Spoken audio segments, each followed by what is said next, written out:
Okay, here's a video where I'm walking you through the solutions to exam 1. Okay, so first of all, you're supposed to choose which one from the list is not a base dimension, and the others are, but gravity is not. All right, then we're looking for the English base units for this expression F equals ma. Okay, so mass is in slugs in the English unit, and then acceleration is feet per second squared, so that would make choice D as the answer. Okay, problem number 3 comes from Oaks and Leon. If you do the reading assignment, then you should be able to find that on your answer sheet from the reading assignment, that the analytic method is the answer here.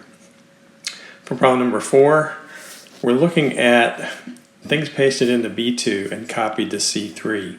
So it increments the column by 1 and the row by 1. All right, so every time you get an automatic indexing, you increment by 1. Okay, so A3, you would increment by 1 and you'd get B4. All right, so B4. The dollar sign means don't increment, so $B, increment 1, you get 2. There's no dollar in front of the C, so you increment that to get D, and you leave the dollar sign indicates that you leave the 3 as is. All right, so we're looking at B4, $B2, D$3, choice B. Okay, again, this comes from the reading assignment, reading assignment, reading assignment. And by the way, I think I mentioned this at the time, all these did show up in the chapter, so I threw this problem out. All right, if you look at the list of functions that engineers do, this one does show up in that list from the reading assignment. Okay, in Excel, we plotted X, if you had 2 columns, X and Y, all right, you wanted to plot those, you need a scatter plot for that. Number 11 is just a unit prefix conversion. Okay, mu is 10 to the minus 6. All right, so you do that conversion, you get 40 microfarads. Again, here's a problem from the reading assignment. And now we get to the workout problems. So let's go through those. All right, in this particular problem, it was emphasized that this is a change in temperature. So when you look at the change in temperature, the only thing that matters is the conversion on the size of, or the scale of the degree. Okay, so those constants, the offsets, those don't matter whenever you do a change in temperature. In fact, if you put those into that equation that has the constant in it, you'll get the wrong answer. Okay, so to get this delta change, I know that Fahrenheit degrees, in general, there's more of those, so those are large, it's a larger number. I'm expecting a bigger number. So I take the 5 and I multiply by 9/5, because that's the size of the conversion factor between the two scales. All right, so multiply by 9/5, that's the formula. The delta T was 5, you end up with a 9-degree change in Fahrenheit. 14, you have this panel that's made out of wood. It's 24 inches wide, 1.5 feet in length, and 0.5 inches thick. And we're going to cut out a 6x6 section from that. All right, and we know the density of pine is given as 420 kilograms per meter cubed. All right, using only the conversion factors in the allowed conversion factors table, determine the following. All right, so it's the same kind of deal that, I do want you to show me that you can do conversions based on an allowed conversion table. All right, so let's list the governing equations. The governing equations basically are volume. So for a rectangular shape, it's length times width times height. And what we know is that when we get to the final volume, we have to subtract off the cutout. All right, so we would take length times width times height minus L1 W1, and the height is still, or the thickness is still the same. Okay, so it just becomes a matter of applying that formula. All right, so you could view this as also a governing equation.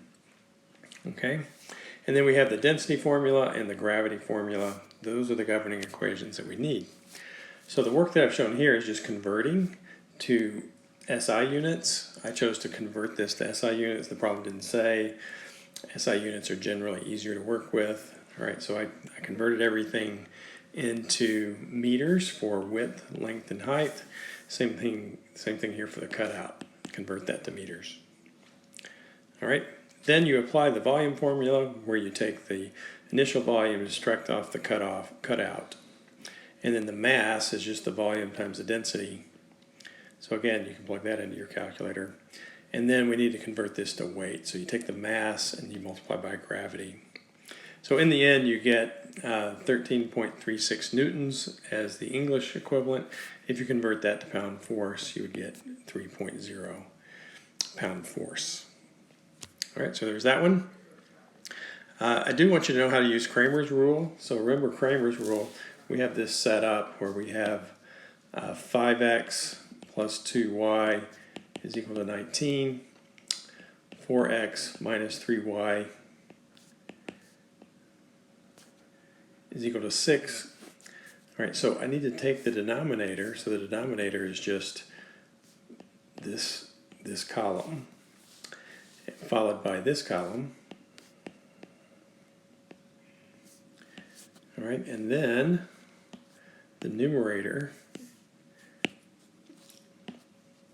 is the solution vector. Okay, so the solution vector is 19 and 6.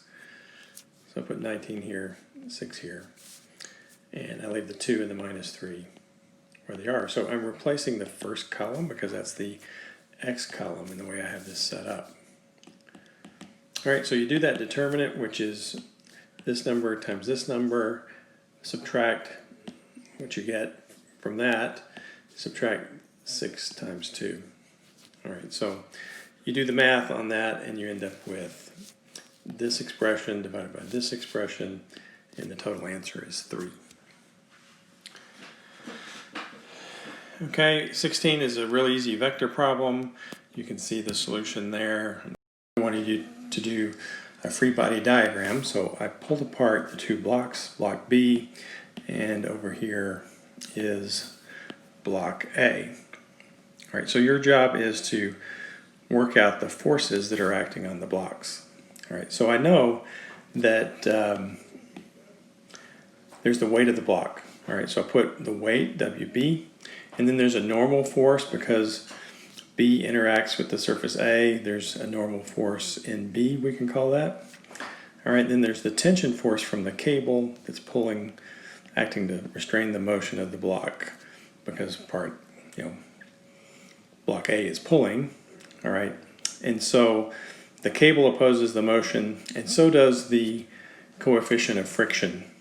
Okay, so block A is being pulled, and so there's an opposing force that's opposing the direction of motion. All right, so this would be the friction force between the surface B and A that's acting on B. All right, so those are the forces on B. On A, I have the weight of B, and then I also have a normal force acting up, and of course I have the weight of block A. So those are the forces in the y direction. I've got P pulling on the block, and then I've got a friction force between the upper surface and the lower surface. Okay, so the upper surface is opposing the motion. So that would be F mu1 for the first surface, and the same thing with the second force. As you pull on that, there's a force that's opposing that motion, and that would be F mu2. All right, so there's the free body diagram for this particular problem. Okay, in problem 3, you're asked to draw a free body diagram. All right, so I draw the pulley. All right, and I know that the 100 kilogram mass is going to exert a force due to gravity, so I draw that as W. Okay, and then I look at the cable, all right, through the pulley, and I can see that the pulley is attached here, so effectively I get a middle force a force at the one edge. All of these are in tension and pulling up. Okay, so there's the free body diagram. All right, and so you get the conversion from mass to weight. So you take 100 kilograms, you multiply by gravity, you get the weight.